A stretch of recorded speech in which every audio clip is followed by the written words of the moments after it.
What's going on? What's going on? What's happening? Y'all doing all right? Huh? Listen. I didn't know that the Gen Zs had this, great fascination for the 90s, and once I found out, I started doing like research. I went to YouTube and started looking at the videos and everything, and it's like you all are like very much interested in the 90s. So I decided to do this video because from what I gather, far as, searching on Google, on YouTube, far as dealing with the Gen Zs and the 90s, from what I gather, you all are seeing things like lopsided. You all are seeing the good side of the 90s. And nobody's really like giving you the bad side of it. You know what I'm saying? The raw, unadulterated, uncut truth on the 90s. And I mean, what better person to give it to you than someone that actually lived it, such as myself. And I can tell you, before I began, I think that most of you all that really wanted to live in the 90s, by the time I get through with this video, you probably would think twice. And that's the truth. Let's begin. I want to put out this disclaimer that I'm going to give you the raw and uncut truth. Some of the things that I'm going to say is going to be real sensitive. It's going to hurt quite a few people's feelings, but this is how we thought in the 90s, and this is how things, went on. It's just that plain and simple. So let's start off with the LGBTQ community. There was no LGBTQ plus community in the 90s. In the 90s, people, didn't go for that. You had one person that was outspoken that we kind of like, I guess, let get through. You know what I'm saying? That was RuPaul. Other than that, there wasn't really any type of entertainers that were like, gay or lesbian. And if they were, in the closet.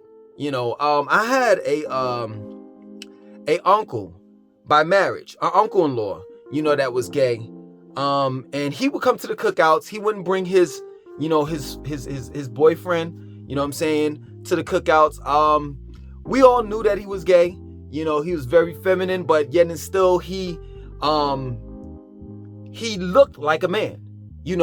Back in those days in the 90s, they weren't having that. We weren't having the whole gay movement. There would never be no type of Pride Day, Pride Month, or any of that. It would quickly get shut down. People were very much closed-minded back in those days. And I can say this, that the people that were gay and lesbian were hiding in the closet because of the fact that they were in fear of their life. Straight up, a lot of gays and lesbians got abused. And I totally disagree with that. You know what I'm saying? But a lot of gays and lesbians got abused. They got hurt. Some of them, I don't want to say, because, YouTube is so sensitive with the algorithms and everything. But some lost their lives because of the fact that they wanted to date the same sex. I remember this talk show called Ricky Lake, if I'm not mistaken. It was Ricky Lake. They had a heterosexual man, and then it was a gay guy. And the gay guy was, I think they were friends or something like that. And the gay guy wanted to come out, and tell the heterosexual friend that he liked them. And the heterosexual friend was like cool with it. Until like, I think it was like 2 weeks later, they found, the gay guy dead. Because the heterosexual friend was embarrassed by, the gay guy, bringing them up to Ricky Lake and just like, it was just a big mess. And the 90s, man, I'm not sitting here saying I agree with that, because I don't. But if you was part of the LGBTQ community, you would not have made it in the 90s, because there were no rights. There was no hate crimes. There were no type of laws set to protect, same-sex marriages, men loving men and women loving women. You understand? So let's move on. Hip-hop culture. Hip-hop culture at the time in the 90s was damn near 100% black. You know what I'm saying? I mean, you had this one guy called Milkbone. I think that's his name, from Jersey. He made one song called The Real or something like that. He was part of, I know some of you all may not know these rappers that I'm mentioning, that I'm about to mention. He was part of the Naughty by Nature crew, you know what I'm saying? But it was Milkbone. I can't say Eminem. Eminem came out in, I think, like the early 2000s. You know what I'm saying? Eminem started off as a backpacker. You know what I'm saying? He hung out with Talib Kweli and Mos Def and all of them. He did the Lyricist Lounge and all the rest of that stuff. So Eminem wasn't popping like in the 90s, like 90s. It was like the late 90s, early 2000s. A lot of white people did, support hip hop. A lot of white people were fans. They bought CDs at the time, but there were not a lot of white rappers. You understand? Most of the rappers at that time, I say at least 95% of the rappers at that time were black. Rap was different from what it is now. There was no auto-tune. We didn't play that. It was straight lyricism. We didn't have ad-libs like, oh, okay, yeah.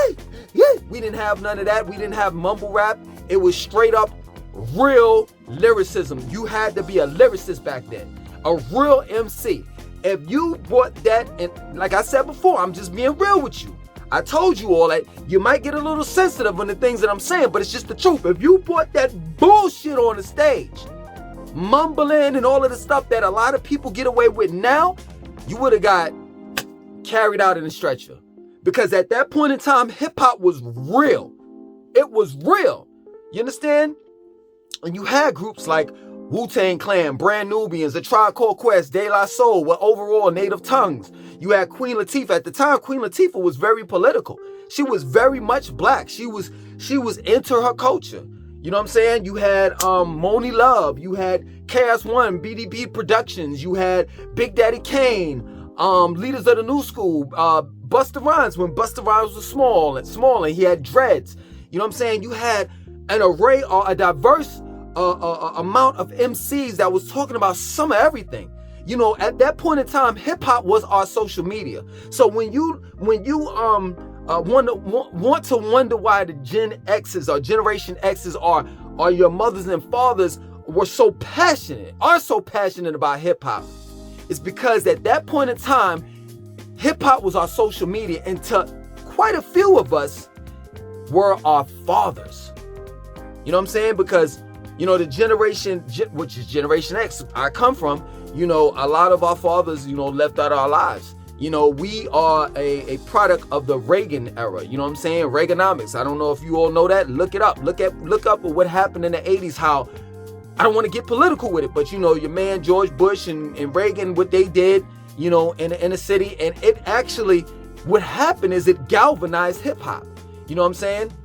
But anyway, hip hop was a very diverse, rap music was very diverse. It was about, talking about, guns and all different things like that. But it wasn't, what is it, glamorizing it or promoting it. It was talking about, hip hop at the time was talking about what was going on in the inner cities. You see what I'm saying? So you had songs like, Tupac, Brenda's Got a Baby, and Dear Mama. You had songs like Brand Nubian, Sunshine. It was very diverse. When you got a hip hop album, it wasn't just one particular topic throughout the whole, track list. There was several different topics. You know what I'm saying? You had one about, your queen or your goddess. You had another one about, your man, your best friend, and how, the dude went to jail, and you know what I'm saying? It was very diverse. It was very real. Rappers really took their craft serious. And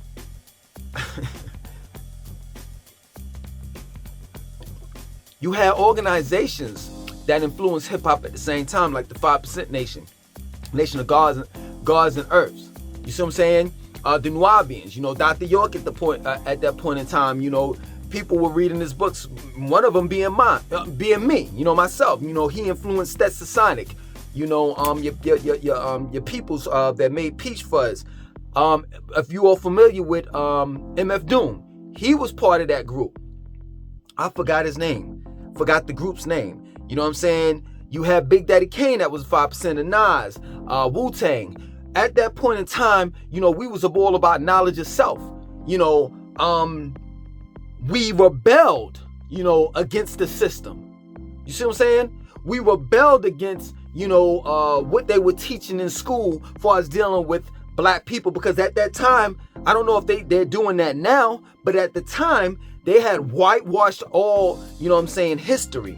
So black people were nothing but slaves, and that's what we learned. So a lot of us dropped out of school, and we started gaining knowledge of self. We joined these organizations that I just mentioned, the 5% Nation, or rather the Nation of Gods and Earths. The Nation of Islam. Farrakhan was very prominent back then. You had the Million Man March. There was a lot of things going on in the 90s that a lot of people are not addressing and not talking about. You had the right, and I know I'm skipping from here to here to here to here to here, but I'm trying to cover a lot in just a small amount of minutes, because I know you all, not to be funny, but I'm just being real with you. You all have short attention span. You know what I'm saying? Spans. But you had the Rodney King beating, and the LA riots, which hip hop galvanized that. You actually had Tupac and Ice-T and different celebrities that was out there, you know what I'm saying? Like, not rioting, but just, with the people.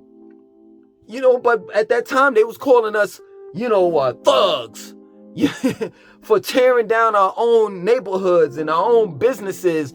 And we were not tearing down our own businesses, because one thing that the inner city doesn't know, that a lot of people tend to not mention, that we don't even own the black community that we live in. So we weren't tearing down our own shit. We were tearing down the foreigners that came in and that made nothing. They just made money and still continue to do that. Still continue to come into our communities. You know what I'm saying? Such as the Koreans, open nail shops, and the Chinese that open Chinese food restaurants, the Italians that open pizzerias. That's what we were doing.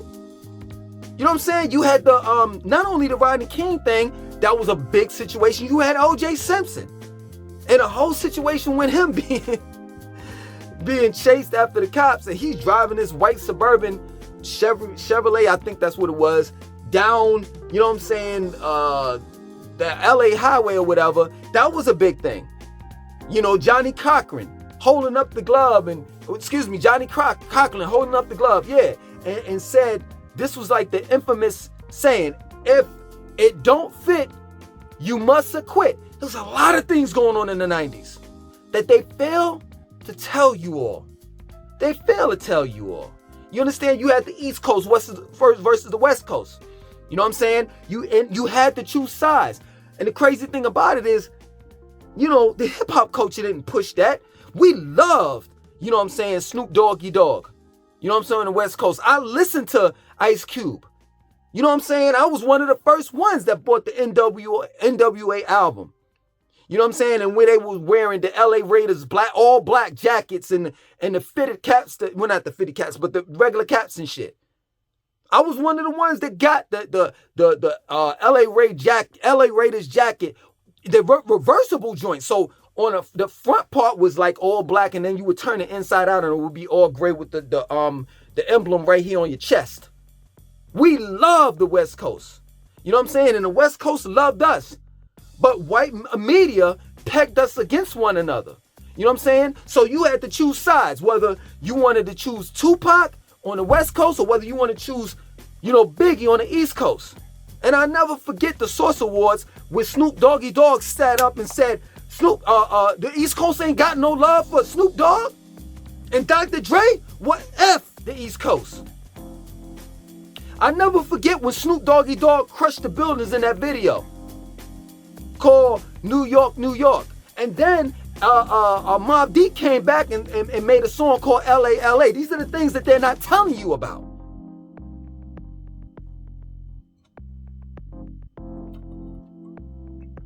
You go in a hip hop club.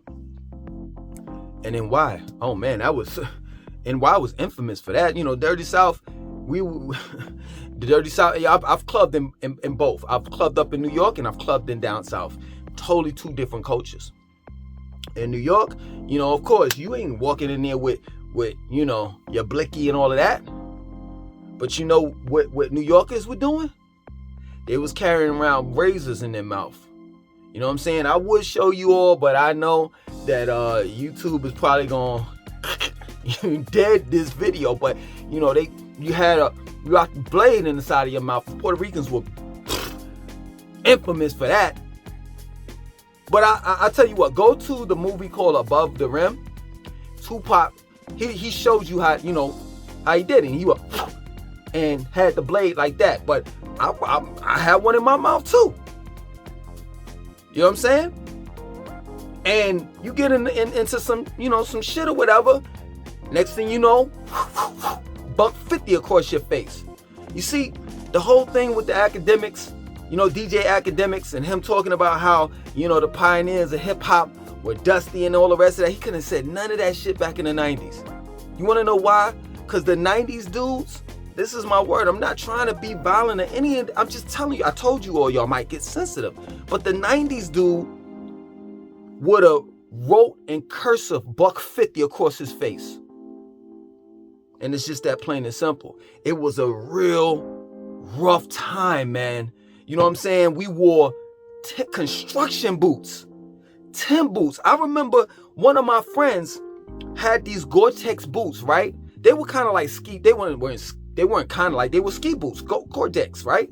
So the ski boots is what he used. They on the side, it was a little screw, like not a screw, but like a thing where you twist it, right? So when you twist it, the bottom of the Gore-Tex spikes will come out. And he was like, yo, man, anybody got a problem with me, I'm gonna stomp them out. That's another thing. People got stomped out in the 90s. You know what I'm saying? People were doing DDTs and body slamming people and stuff like that. Motherfuckers was getting jumped back in the 90s. You know what I'm saying? If you survived the gun, it wasn't. See, this is the thing. Like the youth now, you all are popping. Nah.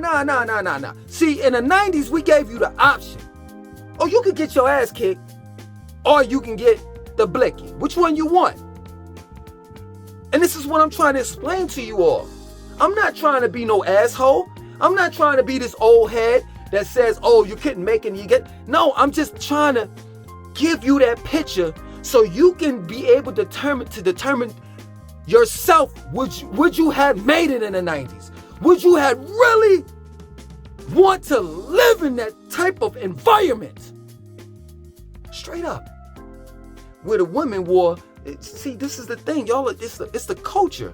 It's trending. So, it's a bunch of women, y'all walking around looking like TLC. Y'all got the baby hairs and stuff like that. You know what I'm saying? You're mimicking the hairstyles from Poetic Justice, Janet Jackson with the box braids and all of that.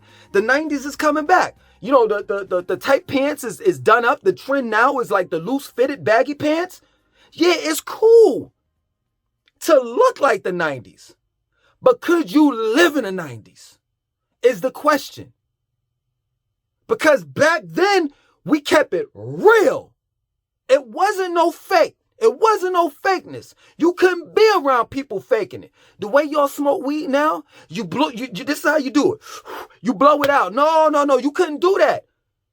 You couldn't do that. Once you passed that blunt around and somebody saw you doing that, that was wasting. You wasting my blood, son. You could get beat up off of the strength of that. And then you start on some goof troop shit. You know what I'm saying? Acting goofy. Nobody wants you around anymore. You better be glad. that you made it from that cipher. That's how it was. You start smoking and start giggling and geeking up and all of that shit. Nah, you gonna get your ass kicked. You better, if you were high, you better act like you weren't. That was the dumbest shit. I'm dead ass serious though. That was dumb to me. If I'm high, why I gotta act like I'm sober? But that's how it was. It was just that real in the 90s, man. People are giving you this false impression of how the 90s were. Yes, true indeed, it was a beautiful time. It was. Especially if you were black, man. You had movies galore. New Jack City. You know, Spike Lee was kicking out School Days. You know what I'm saying? White Man Can't, no, white, I think did Spike Lee do White Man Can't Jump? I don't know, but Jungle Fever. You know, you got TV shows like Bill Cosby Show, A Different World. You know, Martin. Excuse me, the list goes on. You know, we had, you know, black clothing lines like Carl Canine, Cross Colors, you know, some of everything. It was a beautiful time, but then also it was a dangerous time. And that's what I'm trying to explain to you. I want to cut it short. We're going over a little 20 minutes, man. And I didn't mean for it to be this long. If you want to hear any more about the 90s, man, I'll be more than happy to let you, you know, to give you that. You know what I'm saying? Give you stories, man, you know, of the 90s, man. I remember when Biggie passed away. I remember when Tupac passed away. I remember when Tupac first got shot. I remember when Tupac first came out. I remember when Juice came out. I was one of the ones that first saw it. I mean, these are monumental moments that I can, you know, share with you all, you know, and you can live the 90s through me. You understand? So if you want to hear more, I'll be more than happy to give you that. You understand? Other than that, if you don't know already, my name is Langston2092. I want you to like, comment, subscribe, and definitely share this video. I'm out.